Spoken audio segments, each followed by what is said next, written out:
Let's go, Georgia fans. You guys blew me up on TikTok and Instagram. I really appreciate that. And guess what? It was me defending Mike Bobo and his honorable play calling. We start things off with a good physical run. And I know this copy is going to be really cut off, so you can't really see what route concepts are being run, but it is a two-manner on the flea flicker. And I want you to see Gunnar Stockton's deep ball placement. It's been amazing. Could you imagine what this Georgia season would look like if Talon Tucker doesn't jump too early? Because that's how good Gunnar Stockton has been overall on these deep passes. He couldn't have placed the football in his hands any better. Big Colbie Young, this was his only catch on the day. And then an offensive pass interference on Noah Thomas knocks you back a little bit. And this is honestly one of Bobo's better play calls on the day. Understanding time and place, you're not picking up these yards. Let's just get in field goal range. You get a little lucky that this backer is actually backing out. And Cash Jones, that's a little extra bonus because he is the pass-catching back. You're not thinking in particular that they're going to run it here.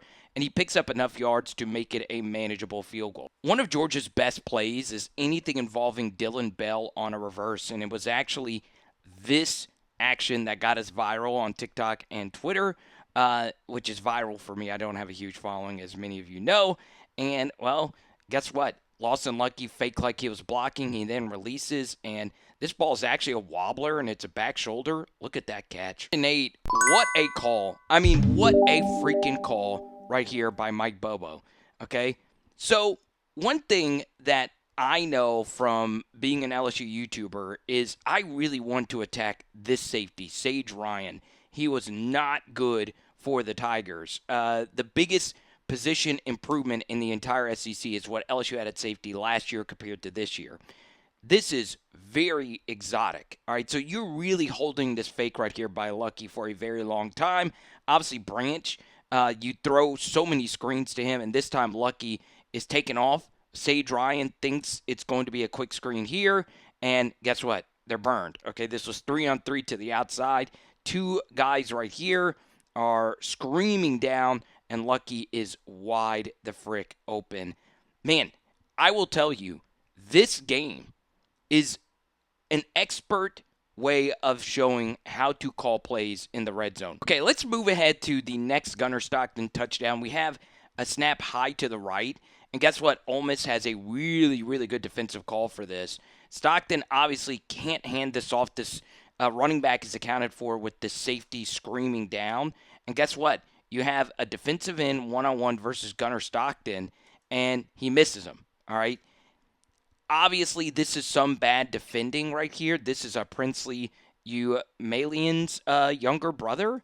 And you could see he's getting a little too wiry here. He's making sure Stockton doesn't beat him to the outside, so that's why he takes an outside release. Stockton, two hands on the football, is able to split it, okay? And you'll see it here. Look at this, okay? This is not easy. Not easy at all. And he makes it look really easy. And guess what? It's off to the races. The safety was running over to guard Nate Frazier. And look at this cutback from Gunnar Stockton. Ridiculous stuff. And look, man, he's gliding into the end zone from 5 yards out. Gunnar pulling a Jaden Daniels. One thing I think Ole Miss could have done a better job of defensively is forcing these handoffs, right? They just sold out to stop this Georgia run game, and it just made them so susceptible. I'm so bad at that word. In the pass, right? So you have a little split zone action, and you're just leaking into the flats. And Oscar Delp, of course, both these Georgia tight ends, plenty athletic, and that's just an explosive play. Let's go to this 3rd and 3, and I still think the single most underrated wide receiver in the SEC is Zachariah Branch. It wasn't really a big stat day for him, 8 catches, 71 yards. It hasn't really been a big stat season for him, but if you actually watch the games, you'll see how big of an impact he has been in the Southeastern Conference. Good job on the scramble drill just to get open for Gunnar Stockton. Eventually, Georgia would kick a field goal. And what's interesting on that Branch play, he was initially defended well on the whip route, but we get to here. Gunnar freaking Stockton, just an absolute beast. Don't force it down the field. Let's just hit our check down. And as many of you know, I'm really high on Bowens. I mispronounce it all the time. I think there was some injury concern with him. So hitting this check down is pretty big. You get a London Humphreys completion, and man, outside zone, little handoff to the left side. Not quite a pure outside zone release because you have this guard pulling around, but it's a stretch handoff to the left. Boom. Look at this cut right here by Chauncey. The guard just absolutely whiffs this block, and he gets skinny right here. Okay? That's really, really, really good stuff. Also holding on to the football. Boom. Georgia fans, last week, you guys absolutely roasted me. Not all of you, but the non-ball knowers. Mike Bobo is a good play caller. I can't believe we're even discussing this. And before we actually show you the touchdown pass, what you're watching is a different variation of what you are about to watch, okay?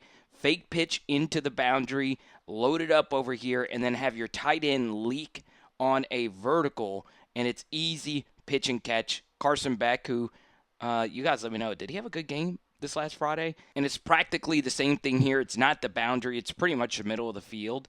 You do pitch it to the right side. And what's interesting about this is that it was a one-man route, all right? This is the only guy you're actually ever throwing the football to.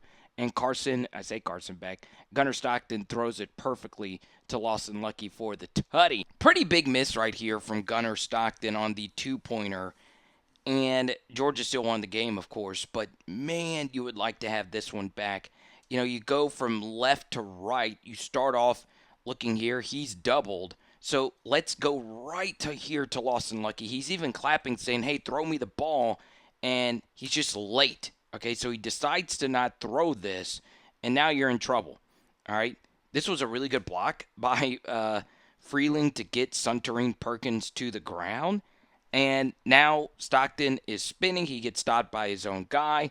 And there really is nothing he can do after being late to Luckie there. Boom! Georgia fans, I'm looking at you. Actually a part of our Zachariah branch membership film study. It's a good way for you to support what we're doing.